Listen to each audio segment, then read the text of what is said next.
In 1976, Carlo Cipolla, a professor of economic history, derived a social law by which we can group people into 4 categories. The first he called the helpless, the second are the intelligent, the third are the bandits, and the last are the stupid. The stupid person is the most dangerous type of person and in groups far more powerful than the mafia, the military, or communism, Cipolla warned. To arrive at this conclusion, we need to understand his 5 basic laws of human stupidity.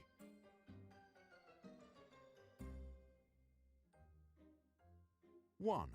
Always and inevitably, everyone underestimates the number of stupid individuals in circulation. 2.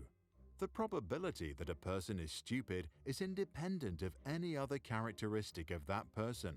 Education, wealth, or status have nothing to do with it. 3. A stupid person is someone who causes losses to other people while himself deriving no gain. 4. Non-stupid people always underestimate the damaging power of stupid people and keep forgetting that to deal with stupid people always turns out to be a costly mistake. 5. A stupid person is the most dangerous type of person, even more dangerous than a bandit. Cipolla then considers 4 factors of human behavior.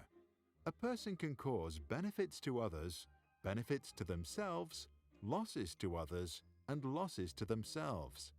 If Tom takes an action and suffers a loss, he's helpless.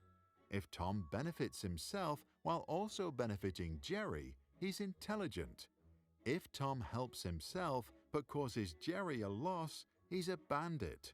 And if Tom does something that's of no benefit to him but causes Jerry a loss, he's stupid. Ineffectual people are in the center. Let's now look at the effects of these groups on society.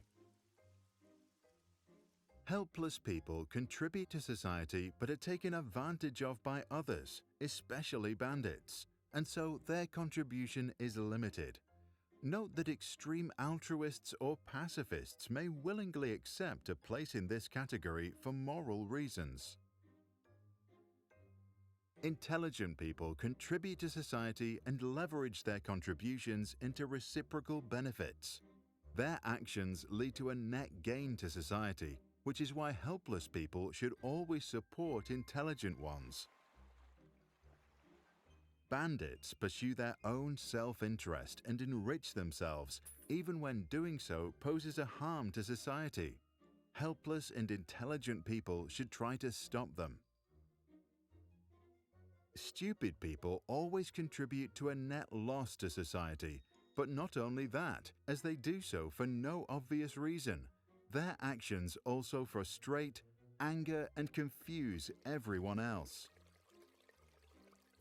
Against major cultural trends among his fellow intellectuals, Cipolla was convinced that men are not equal, that some are stupid and others are not, and that the difference is determined by nature and nothing else. One is stupid in the same way one is red-haired, he wrote.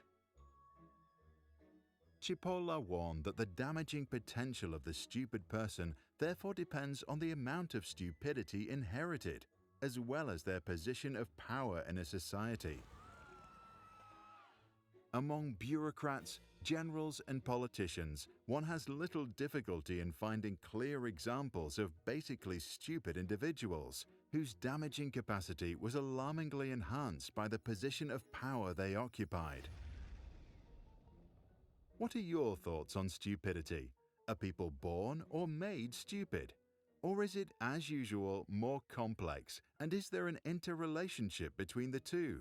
Share your thoughts and read more about Cipolla's work and amusing essay, which originally was only intended for friends, in the descriptions below.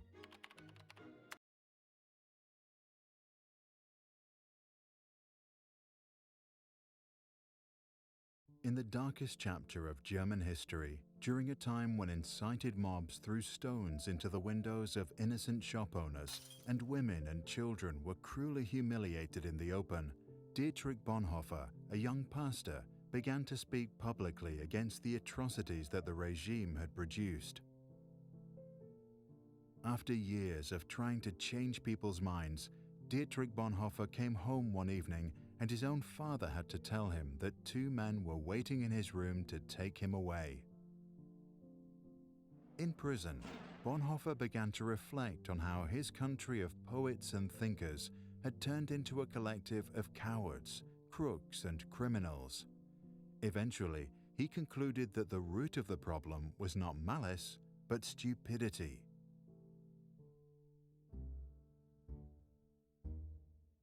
In his famous Letters from Prison, Bonhoeffer argued that stupidity is a more dangerous enemy of the good than malice, because while one may protest against evil, it can be exposed and prevented by the use of force. Against stupidity, we are defenseless. Neither protests nor the use of force accomplish anything here. Reasons fall on deaf ears. Facts that contradict a stupid person's prejudgment simply need not be believed, and when they are irrefutable, they are just pushed aside as inconsequential, as incidental. In all this, the stupid person is self-satisfied and, being easily irritated, becomes dangerous by going on the attack. For that reason, greater caution is called for when dealing with a stupid person than with a malicious one.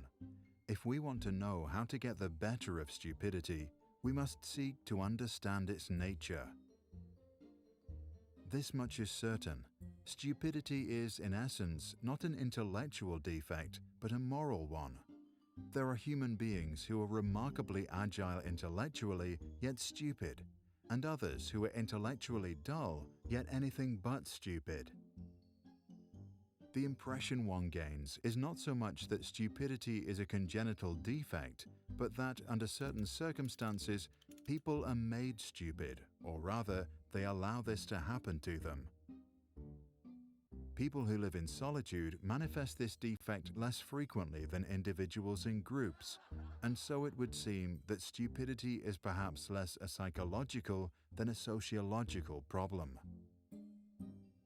It becomes apparent that every strong upsurge of power, be it of a political or religious nature, infects a large part of humankind with stupidity, almost as if this is a sociological psychological law where the power of the one needs the stupidity of the other. The process at work here is not that particular human capacities such as intellect suddenly fail. Instead, it seems that under the overwhelming impact of rising power, humans are deprived of their inner independence and, more or less consciously, give up an autonomous position. The fact that the stupid person is often stubborn must not blind us from the fact that he is not independent. In conversation with him, one virtually feels that one is dealing not at all with him as a person, but with slogans, catchwords, and the like that have taken possession of him. He is under a spell, blinded, misused, and is abused in his very being. Having thus become a mindless tool, the stupid person will also be capable of any evil, incapable of seeing that it is evil. Only an act of liberation, not instruction, can overcome stupidity. Here, we must come to terms with the fact that in most cases, a genuine internal liberation becomes possible only when external liberation has preceded it. Until then, we must abandon all attempts to convince the stupid person. Bonhoeffer died due to his involvement in a plot against Adolf Hitler at dawn on the 9th of April 1945 at Flossenbürg concentration camp, just 2 weeks before soldiers from the United States liberated the camp. Action springs not from thought, but from a readiness for responsibility. The ultimate test of a moral society is the kind of world that it leaves to its children, Bonhoeffer once said. Check the description below to read Bonhoeffer's original text after 10 years. For more information about Bonhoeffer,